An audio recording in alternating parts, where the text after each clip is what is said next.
Shalom.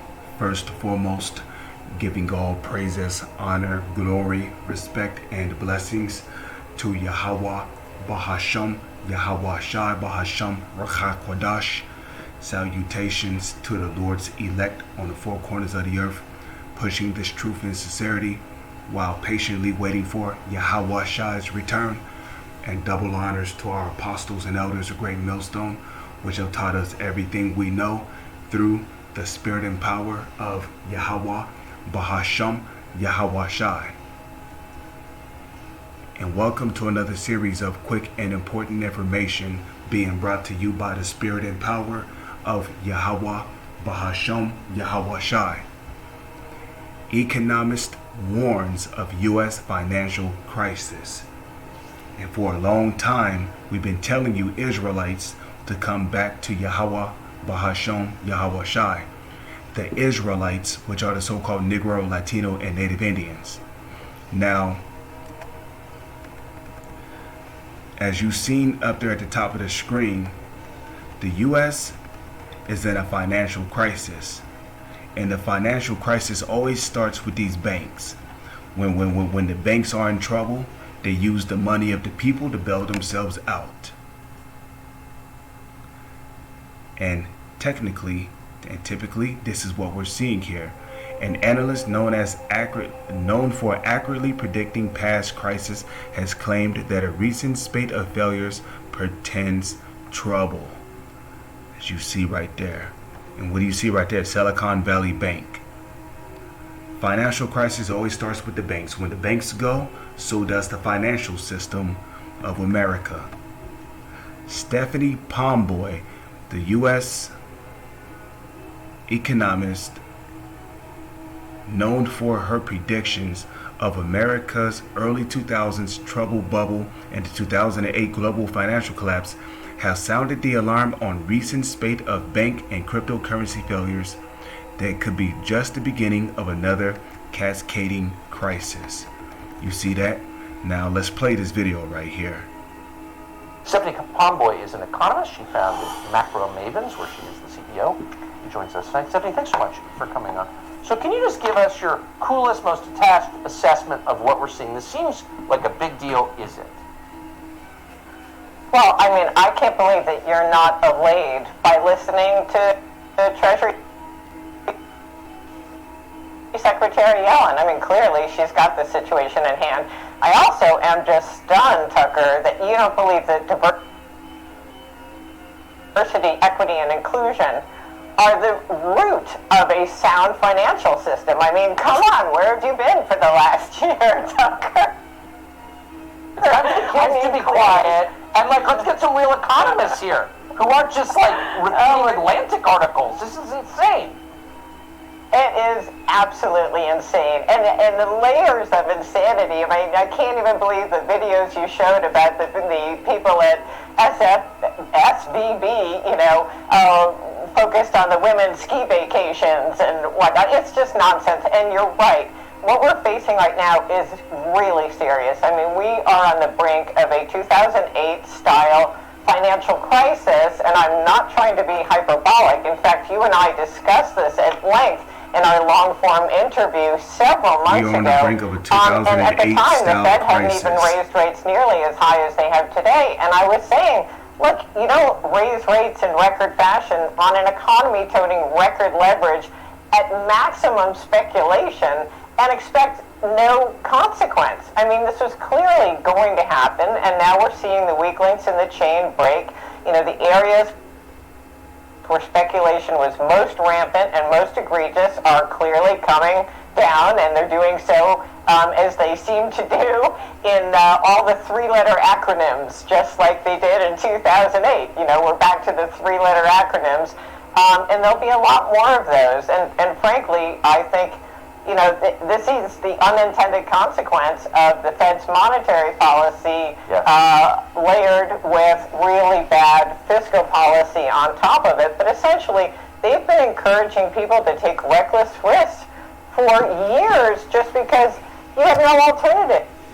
What do you see right there at the bottom? Biden, WH.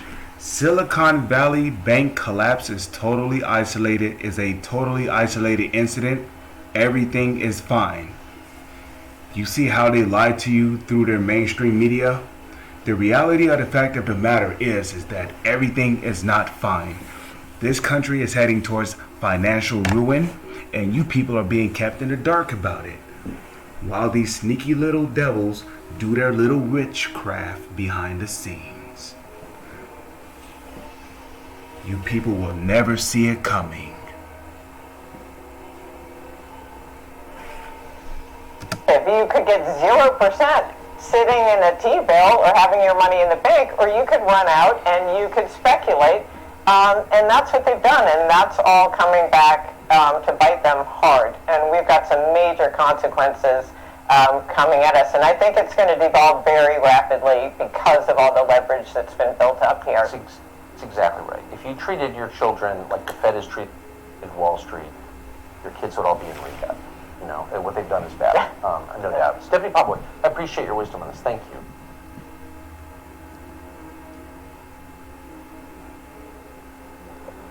Thank you, Tucker. Pleasure. Subscribe to the Fox News YouTube channel to catch our nightly opens, stories that are changing the world. That's all I'm going to play there. Nothing else is important. So you heard her. We're heading towards a 2008 style-like financial collapse. Okay. Let's go to the book of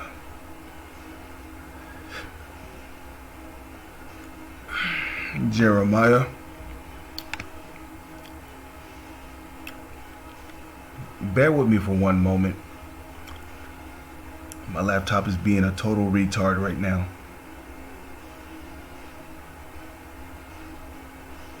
Okay, Jeremiah chapter 51, verse 7. Okay, in the matter of fact, we start up at verse 6, because this is a personal warning message to you Israelites, you so-called Negro, Latino, and Native Indians. This is a personal warning message to you. If you can hear and understand this word, you better repent quickly, because this place is heading to ruin. Jeremiah 51:6. Flee out of the midst of Babylon, and deliver every man his soul. So, how do you flee out of the midst of Babylon? Is that talking about you got to get on a U.S. airline and take a flight down to Syria or Dubai? Is that talking about you got to take a flight down to Europe? No. That's talking about you got to come up out of the ways of this kingdom. Because the ways of this kingdom is wickedness. And it is polluted. The wickedness of this country shall destroy you, even with a sore destruction. Be not cut off in her iniquity. For this is the time of the Lord's vengeance. He will render unto her a recompense. So the fact that this country is going through a financial crisis shows that the Lord is taking vengeance upon this country. And he's bringing this country down financially. That's why food prices are steadily going up. Prices on merchandise is going up. Prices on gas and oil is going up. Prices on everything is going up because the U.S. dollar is losing its value. And as the U.S. dollar loses its value, these countries are dumping the U.S. dollar because they're beginning to see that it has about the same value as toilet paper. Babylon have been a golden cup in the Lord's hand that made all the earth drunken. The nations have drunken of her wine, therefore the nations are mad. Verse 8. Babylon is suddenly fallen and destroyed. Howl for her, take balm for her pain, if so be she may be healed. Right? But there is no reparations for this country. There is no reparations for this country. This country will not bounce back. The economy will not bounce back. There is no reparations for this country. This country is through. We would have healed Babylon, but she is not healed. Meaning what? This country is not going to get out of the financial pickle that it is in. it's not going to get out of the economic crisis that it is in. This country is finished and it's going down. And rightfully so. This kingdom is finished. Forsake her. Forsake the United States of America, which is known as Babylon in the Holy Scriptures, and let everyone go into his own country. So these heathens, you know what they're doing? They're packing up, they're closing their shops, they're packing up and they're going back to their country because they see that this country is heading for ruin. For her, Babylon, the United States of America's judgment reacheth unto heaven and is lifted up even to the skies. With that, I'm going to say shalom. Is on to the next one.